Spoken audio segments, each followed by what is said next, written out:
एत प्रबल शीत होती तथापि आम ये बस रहीचु बारंबार 9 मास काल आम OSSSC को दौड़िकी भिजिट करी आमर रिजल्ट आणिलु। आम यही सोमवार दिन ठू आम राजरास्त बसीचु शीत काकर एमतीक 2 दिन पूर्वर वर्षा भी होता काली एत प्रबल शीत होती तथापि आम ये बस रहीचु एजाए आमर कौन कथा भी शुणापी एठी को कहीं भी आसीना आम हूँ MPHW फीमेल महिला स्वास्थ्यकर्मी 2023 एप्रिल मसरे आमर बाहर थिला नोटिफिकेशन OSSSC अंडर रे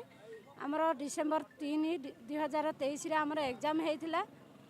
आमर रिजल्ट बाहला फेब्रुआरी 2023 रे डॉक्यूमेंट वेरिफिकेशन भी सरी आमर 2025 फेब्रुआरी 2023 बारंबार 9 मास काल आम OSSSC को दौड़िकी भिजिट करी आमर रिजल्ट आणिलु। आमर यही फेब्रुआरी 25 तारीख रे आमर बाहरी सिलेक्शन डिस्ट्रिक्ट वाइज सिलेक्शन हो जाए किंतु दीर्घ 3 मास बीतीगला कौन सरकार कर्मी आसिक कि आमर नेता मंत्री मैंने आसिक आमर कौन कथा बुझुना कि 3 मास है आमर काउंसलिंग को जॉइनिंग किसी भी देना